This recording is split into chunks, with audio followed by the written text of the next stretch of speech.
Welcome to glam world talks. आज के nomination special episode के रिव्यू में आपका स्वागत है। हम नॉमिनेशंस को डिटेल में डिस्कस करेंगे, पर उससे पहले हम एपिसोड में जैसे जैसे जो हुआ है स्टार्टिंग से सीरियल ऑर्डर में चीज़ों को थोड़ा देख लेते हैं। उसके बाद नॉमिनेशंस पे आते हैं और फिर नॉमिनेशंस को हम डिटेल में डिस्कस करेंगे। तो आज का एपिसोड स्टार्ट होते ही सबसे पहले हमने छोटी मोटी चीज़ें देखी, जिसमें मुनावर सामर्थ को बिठा के उसकी शायरी हमने सुनी। उसके बाद हमने थोड़ी सी मस्ती अनुराग भाई और तहलका भाई के बीच में देखी। ये दोनों अनुराग और तहलका पिछले 3-4 दिनों से काफ़ी अच्छा कंटेंट दे रहे हैं और इनकी दोनों की दोस्ती भी अब दिखने में अच्छी लग रही है। एक ऑर्गेनिक बॉन्डिंग इन दोनों के बीच में दिखने में लग रही है, कंपेयर टू जो बिग बॉस मैन्युफैक्चर्ड हमें दिखाने की कोशिश कर रहा है। एक लव ट्रायंगल जो कि टेम्पटेशन आइलैंड के लिए ज़्यादा सूटेबल है कंपेयर टू बिग बॉस। ये ईशा, अभिषेक और सामर्थ के बीच में, उससे अच्छा तो आजकल अरुण भाई और तहलका भाई के बीच के जो कॉमेडी है, उन दोनों की कन्वर्सेशंस आजकल ज़्यादा बेहतर लग रही है हमें देखने को।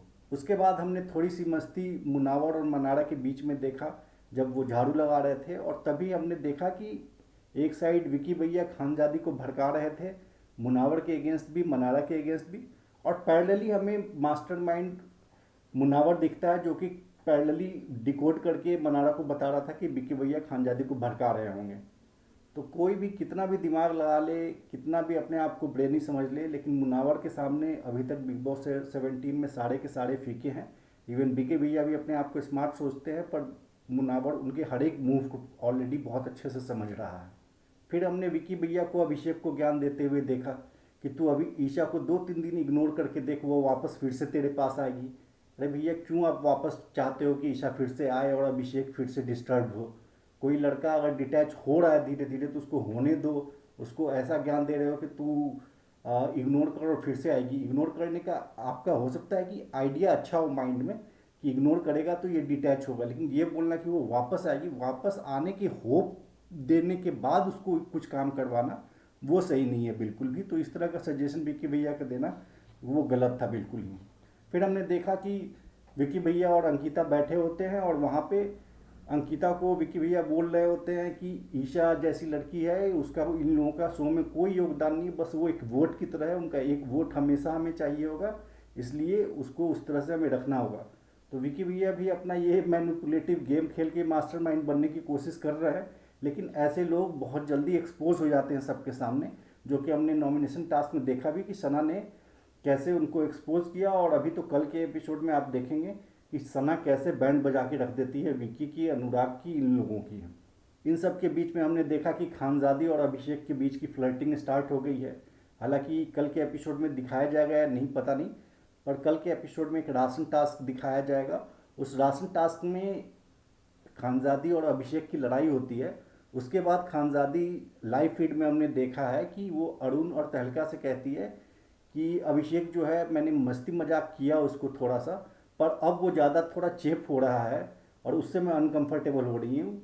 तो खानजादी भी अब अभिषेक से डिस्टेंस मेंटेन करने लगी है, एटलीस्ट आज के दिन लाइव के फीड में। कल को फिर से वो बात कर लेगी। खानजादी का भी कोई ईमान धर्म अभी तक तो दिखता नहीं है, वो बहुत ही फ्लिपर टाइप की उसकी पर्सनालिटी अभी तक निकल के सामने आई है। इन सब के बाद बिग बॉस थोड़ी सी बजाते हैं ईशा की और उसके साथ सबको बुलाते हैं नॉमिनेशन रूम में, और नॉमिनेशन की प्रक्रिया स्टार्ट होती है। सबसे पहले नॉमिनेशंस के लिए खानजादी आती हैं। खानजादी ने अरुण भाई का नाम लिया और उसके साथ साथ मनारा का नाम लिया। खानजादी का मनारा को नॉमिनेट करने का डिसीजन सरासर गलत था। वो खुद के ही अपने ही दिमाग के रूम से किसी को नॉमिनेट करना ये बेवकूफ़ी था। लेकिन खानजादी जो है वो पर्सनल ग्रजेस लेके, और उसको एक जेलसी है कि मुनावर थोड़ा मनारा को खानजादी से ज़्यादा बेटर ट्रीट करता है या उसका उसकी तरफ ज़्यादा लगाव है। सिर्फ इस चीज़ के जेलसी के कारण उसने मनारा को नॉमिनेट कर दिया। जो काम दिल वाले और दम वाले कर रहे हैं, वही काम अगर दिमाग वाले भी करेंगे तो फिर उनको दिमाग में के रूम में रहने का कोई अधिकार नहीं है। उनको तो फिर बिग बॉस को दिमाग के रूम से ही खानजादी को निकाल देना चाहिए। उसके बाद अनुराग को बुलाया जाता है। अनुराग सबसे ब्रेनलेस, हेडलेस इंसान है, जिसने कि जो अपने जिसके साथ वो सबसे ज़्यादा बैठ के चुगलियाँ करता है, वो उन दोनों लोगों को ही नॉमिनेट कर देता है। एक वो सना, जो कि उसके खुद की रूम की है, जिसके साथ वो खुद बैठ के दिन रात चुगलियाँ करते रहता है। तहलका की बुराई, अरुण भाई की बुराई, मुनावर की बुराई, सबकी बुराई वो बैठ के सना के साथ करता है। वो हमें लाइव फीड में दिखा है। और दूसरा उसने नॉमिनेट किया मनस्वी को। मनस्वी जो कि जिस जब आई तो अरे यार बहुत वाइब मिल रही है, पहाड़ी वाइब, उत्तराखंडी वाइब, लगता है अब कोई अपना आ गया। और लाइव फीड में भी हमने देखा वो बैठ के एकदम भाई बहन की तरह, दोस्त की तरह, एक ही जैसे एक ही गांव के हैं, उस तरह से काफ़ी अच्छी दोस्ती दिखाई अनुराग ने उसकी तरफ। और उसके बाद उसको नॉमिनेट कर दिया, और नॉमिनेट करने का रीज़न देता है कि वो दिख कम रही है। तो बिग बॉस ने भी अच्छा रोस्ट किया कि भाई क्या एक्सपेक्ट तुम इससे कर रहे थे, खुद तुम कितना दिखते हो इसमें। तो अनुराग का जो नॉमिनेशन था वो भी बहुत ही ब्रेनलेस था, बहुत ही इडियोटिक था एकदम से। फिर आती हैं जिग्ना जी, जिन्होंने सना और खानजादी को नॉमिनेट किया। अगेन खानजादी को उनको नॉमिनेट नहीं करना चाहिए था, सेम रूम से नॉमिनेट क्यों करना अपने ही रूम से। तो जिग्ना जी के अंदर भी दिमाग वाली तो कोई क्वालिटी लगती नहीं है, उनको ज़बरदस्ती बिग बॉस दिमाग में रखा हुआ है। तो जिग्ना जी भी शायद उनको अब दिमाग में रहने की ज़रूरत है नहीं, उनको भी निकाल के किसी और रूम में भेजना चाहिए। उसके बाद आती है मनस्वी। मनस्वी बहुत ही अभी तक जो हमने देखा है लाइव फीड में भी, वो एक सिंपल लड़की है, भोली भाली लड़की है, इतना उसका दिमाग चलता नहीं है, और इंस्टेंटली इम्पल्सिवली रिएक्ट करके और कुछ उनका जो माइंड में बैठा रहता है वो बोल देती है। तो उन्होंने सामर्थ्य को किया। सामर्थ्य को इसलिए किया क्योंकि उसके साथ झगड़ा सुबह से चल रहा था किचन में, और काफ़ी हीटेड आर्गूमेंट थी उनके किचन में। तो सामर्थ्य को किया, बहुत ही एक्सपेक्टेड। दूसरा उसने ईशा को किया। ये ईशा वाला नॉमिनेशन जो किया मनस्वी ने, वो बहुत ही इम्प्रेसिव था। और उन्होंने, हमने पहले ही ट्वीट, सबसे पहले हमने ये बात को ट्वीट भी किया था ग्लैम वर्ल्ड के ट्विटर हैंडल पे, कि ईशा मालवीय टेम्पटेशन आइलैंड के लिए ज़्यादा बेटर है कंपेयर टू बिग बॉस। और यही रीज़न एग्जैक्टली देते हुए मनस्वी ने ईशा को नॉमिनेट किया। ये एक इम्प्रेसिव नॉमिनेशन है, वो चाहती तो अपना बदला अनुराग से निकाल सकती थी, पर उसने ऐसा नहीं किया। तो ये अच्छा लगा मनस्वी का ये पार्ट देख के हमें।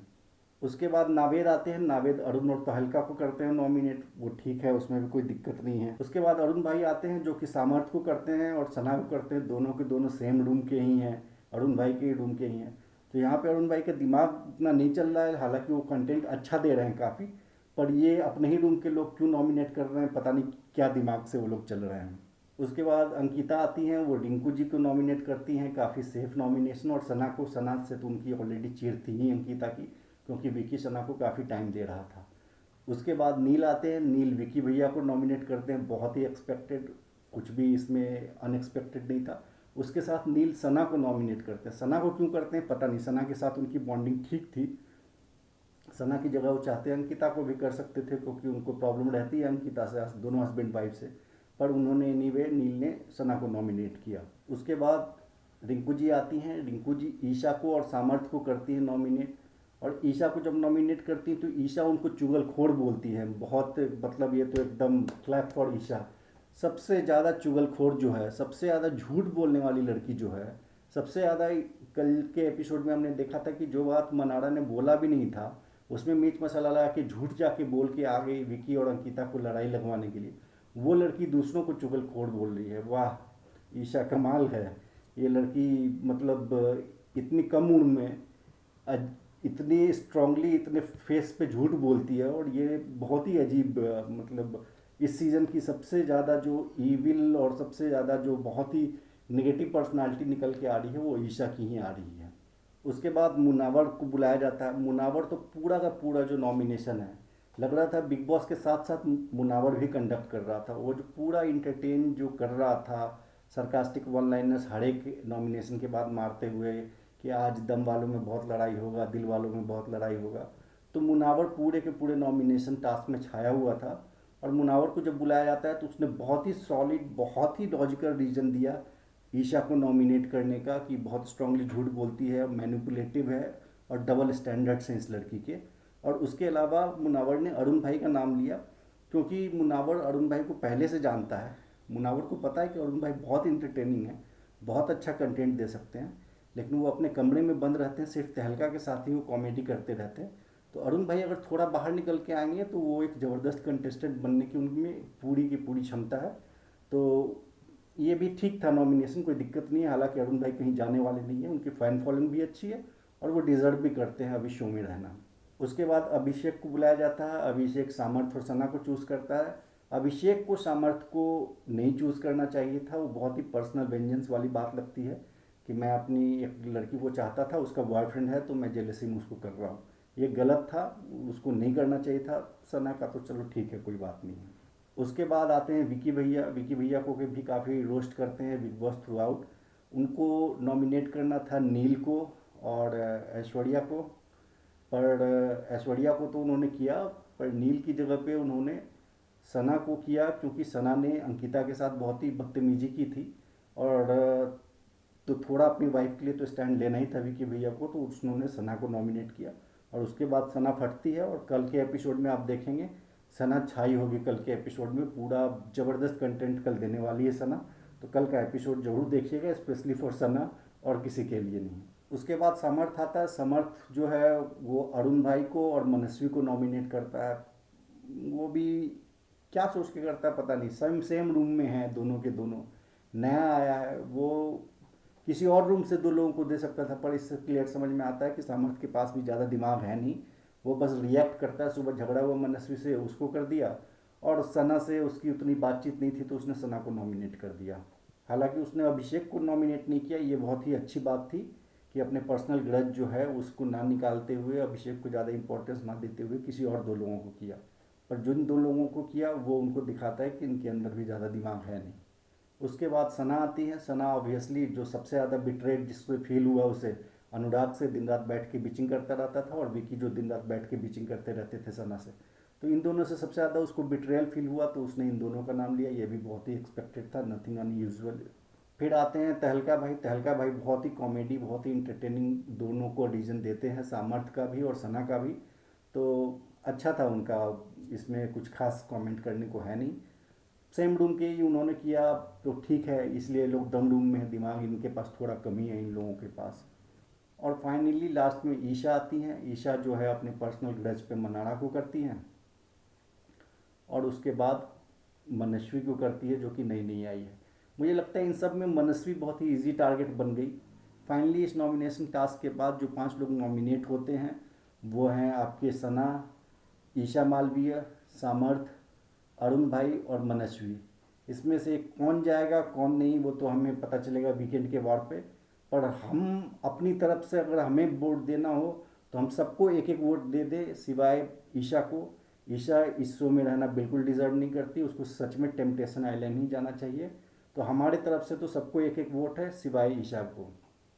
इवन सामर्थ भी रहे तो भी ठीक है, सामर्थ अभिषेक इनफैक्ट हो सकता है अच्छे दोस्त भी बन जाए ईशा चली जाए तो। पर ईशा इस शो में रहने के लायक हमें तो बिल्कुल भी नहीं लगती। और नॉमिनेशन टास्क के बाद सबसे बड़ा कॉमेडी वाला स्टेटमेंट जो जो जोक ऑफ द ईयर कहा जा सकता है वो आया ईशा की तरफ से। वो कहती वो मैं अब देखो मैं कैसे मुनावर को गायब करती हूँ। ईशा मुनावर को गायब करेगी, खुद कितनी बार गायब हो जाएगी मुनावर को गायब करने के चक्कर में, उसको पता भी नहीं चलेगा। तो ये बहुत ही इडियोटिक और बहुत ही स्टूपिड स्टेटमेंट था ईशा का मुनावर के लिए। इसके बाद नॉमिनेशन के बाद मनस्वी का थोड़ा चाइल्डिश हम बिहेवियर देखते हैं। वो जाके मिरर पे लिख के आ जाती है अनुराग इज ए ट्रेटर।